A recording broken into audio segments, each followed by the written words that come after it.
Just like that, I'm back. So as you can see, I'm trying to get used to talking to a camera. I'm pretty good about talking to people, but I'm learning to talk to a camera, pretending that I see a face looking back at me that I recognize, which I do. It's me.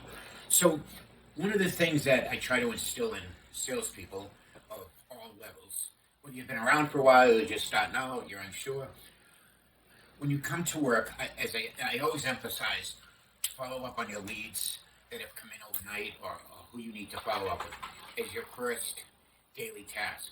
But what you can do is, as you're pulling into your parking lot, is drive around your building and see what inventory has arrived.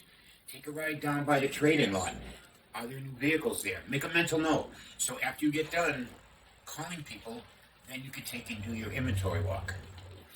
By doing an inventory walk, what you want to do, I don't care how repetitious it seems, you want to keep re-emphasizing to yourself that you have inventory, you have certain packages, certain features on certain cars.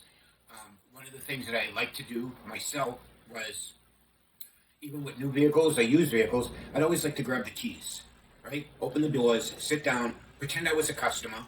So I would look at things that I didn't understand, but I would figure out how they worked so that, somebody walks in a lot later that afternoon and they're pressing a blue button and they're like, do you know what this does? Absolutely. Glad you asked, because this morning I was out here and you know what? I didn't know what it was either. So I took the time to figure it out. Guess what? You just made yourself a new friend. Because now your customer's like, wow, this guy's, educating himself, knowing what's going on. Same thing with used cars. Again, don't always tell somebody that a used car is perfect. There are none. There's no perfect used car. And again, it's always better to be a little honest, right? And say, hey, you called me on that blue truck. I just wanted to call you right back. There is a scratch over the rear passenger tire. I'm going to send you a picture of it. Because you know what? The guy or gal will appreciate your honesty. And 99% of the time, it's a non-issue. It's an issue, though, if you didn't tell them about it, and they come and they say, hey, how come you didn't tell me this had this scratch? And then you stand there going, I meant to. No, don't mean to. Do it.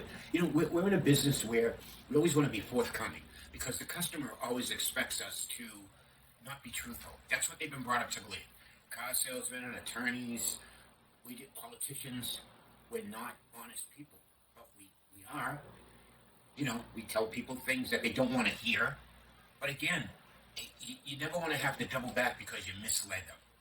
Not telling somebody that there's a damage on a vehicle, to me, I think is misleading. If you know it's there and it caught your attention, give your customer a heads up. Give them the opportunity to continue to come and see the vehicle. Have a great day.